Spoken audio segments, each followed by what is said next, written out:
जैसा कि डीएम ने भी बताया संभल के कि उन्हें अंदेशा था, उनके पास इनपुट थे, इसी वजह से हम बता रहे हैं सुबह से कि कितनी बड़ी तादाद में यहां पर पुलिस फोर्स को तैनात किया गया था, पीएससी को तैनात किया गया था और यही वजह रही कि इस पूरे हिंसा को, इस बवाल को बढ़ने नहीं दिया गया, एक गली तक सीमित रखा गया, लेकिन उसमें भी कई सारे पुलिसकर्मी घायल हो गए हैं। वैसा संभल में बवाल पर डिप्टी सीएम केशव प्रसाद मौर्य का बयान सामने आ गया है। पुलिस पर पत्थरबाजी करने वालों को केशव प्रसाद मौर्य ने चेतावनी दी, कहा कि आरोपियों के खिलाफ सख्त कार्रवाई होगी। न्यायालय के आदेश का पालन कराना ये सरकार की जिम्मेदारी है, पुलिस प्रशासन की जिम्मेदारी, उसे कराया जाएगा। जो माननीय न्यायालय के आदेश के अनुपालन में बाधा डालेंगे उनके खिलाफ कानून अपना काम करेगा।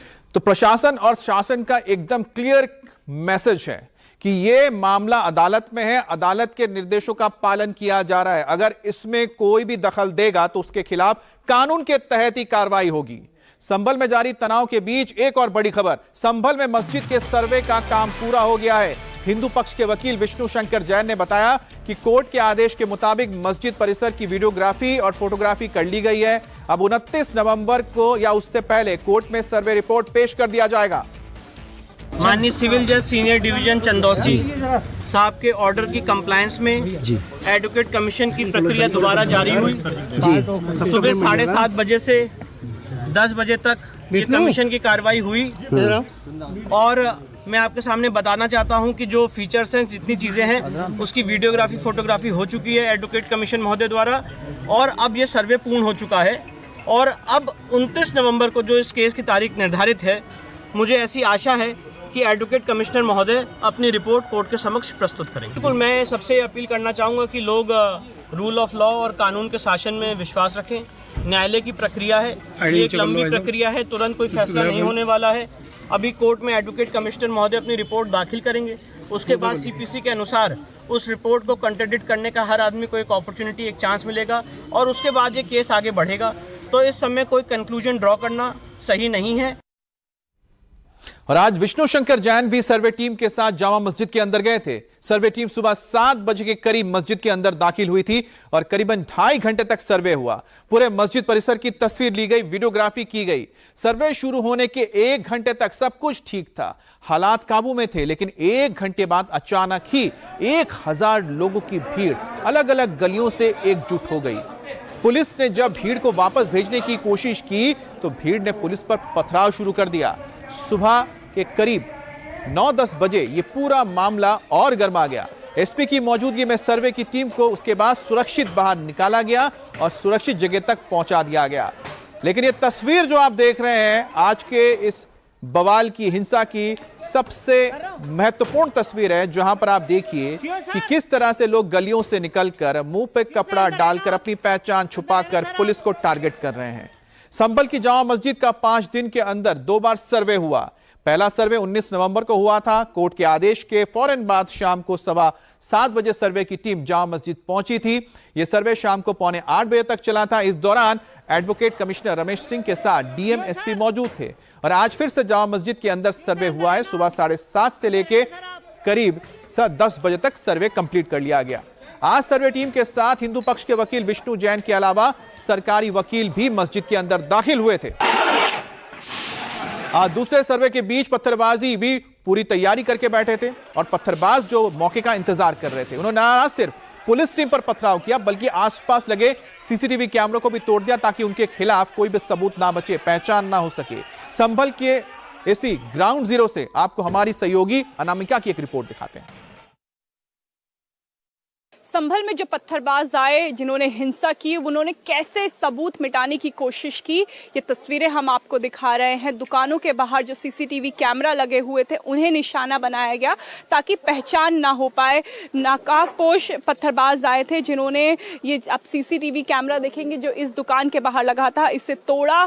सबसे पहले इसे तोड़ा गया। हालांकि डीवीआर में कुछ रिकॉर्डिंग हुई होगी जिसको पुलिस प्रशासन आगे खंगालेगा और एक एक करके उन नकाबपोश पत्थरबाजों को दबोचेगा जिन्होंने संभल में आगजनी की और माहौल बिगाड़ा। आप देखिए, दो ऐसे कारतूस मैं आपको यहाँ पे दिखाऊंगी जो पुलिस ने जो पत्थरबाज हैं उन्हें हटाने के लिए यहाँ पे इस्तेमाल किए थे 85 mm यानी 30 ग्राम के 2 कारतूस आप यहाँ पे देख पाएंगे जो इस समय नीचे पड़े हुए हैं। जिंदा कारतूस ये थे जो पत्थरबाजों पे पुलिस ने इस्तेमाल किया। केवल ये एक ही सीसीटीवी कैमरा नहीं था, एक और सीसीटीवी कैमरा है आगे की दुकान पे जो तोड़ा गया ताकि सभी सबूत जो है वो मिट जाए। कौन आया, किसने पत्थरबाजी की, किसने इन गाड़ियों को आग लगाई, उनकी पहचान ना हो पाए। वो कौन लोग थे, क्या वो स्थानीय लोग थे या वो इस जो ये 4-5 गलियां हैं यहाँ के रहने वाले नहीं थे, उनकी पहचान ना हो पाए। इसलिए इस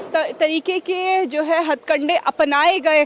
पहले नकाबपोश आए और दूसरा फिर सीसीटीवी को तोड़ना, तीसरा आप देखिए कि ये जो कार है ये जलाई गई। ये अभी भी धुआं उठ रहा है, अभी भी ये महसूस किया जा सकता है कि कितनी टेंशन थी उस समय, किस प्रकार की हिंसा हुई जिससे जामा मस्जिद के ठीक पीछे का जो संभल का इलाका है वहां माहौल खराब हो गया, वहां हिंसा भड़क गई। और संभल में अचानक इतने लोगों की भीड़ कहां से आई? क्या आज माहौल खराब करने के लिए पहले से प्लानिंग की गई थी? अचानक से इतने पत्थरबाज कहां से आ गए? पुलिस अब इसी की जांच कर रही है।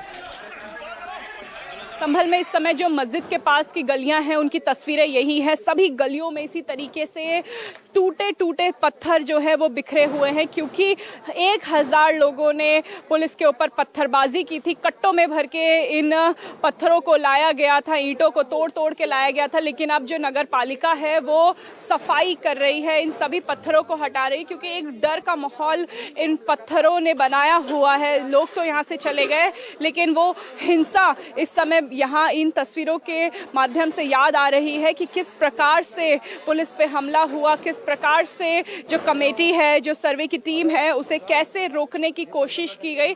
इस समय जो है पूरी सफाई का काम संभल में शुरू हो चुका है।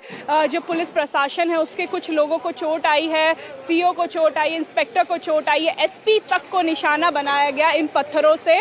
ये पत्थर जो है ऊपर से भी फेंके गए, जो आप यहाँ पे अभी घर देख रहे हैं। फिलहाल वहाँ पे जो यूपी पुलिस है, संभल पुलिस है, वो तैनात है। एक एक घर की निगरानी की जा रही है। इस समय सबसे ऊंची बिल्डिंग ये सफ़ेद घर की है तो इसीलिए यहाँ पे से निगरानी की जा रही है, ड्रोन से निगरानी की जा रही है। और साथ साथ जो नगर पालिका है वो यहाँ पे इन पत्थरों को अब साफ कर रही है। लेकिन क्योंकि पूरा रास्ता रुका हुआ है, यहाँ के जो आने जाने वाले लोग हैं जो अभी फिलहाल अपने घरों में बंद हैं, उनके लिए ये रास्ता खुल जाए, स्थिति सामान्य हो, ये कोशिश की जा रही है। देखिए जो गाड़ी तोड़ी थी उसको भी हटाया जा रहा है यहाँ से। कुछ देखिए बाइक जला दी गई थी पूरी तरीके से, डीजल पेट्रोल अपने साथ लाया गया था और उसी से ये आगजनी की गई थी कि इस वजह से अभी पूरी जो गलियां हैं वो ब्लॉक हो चुकी हैं आने जाने के लिए, रास्ता खुल सके, जो यहाँ के लोग हैं वो सामान्य तरीके से अपना जीवन आगे बढ़ा सके। ये कोशिश इस समय नगर पालिका कर रही है और धीरे धीरे संभल में स्थिति सामान्य करने की कोशिश हो रही है। लेकिन माहौल अभी भी तनावपूर्ण है। धारा 163 जो है वो लागू अभी भी है, किसी को भी अनुमति नहीं है यहाँ पे इकट्ठा होने के लिए।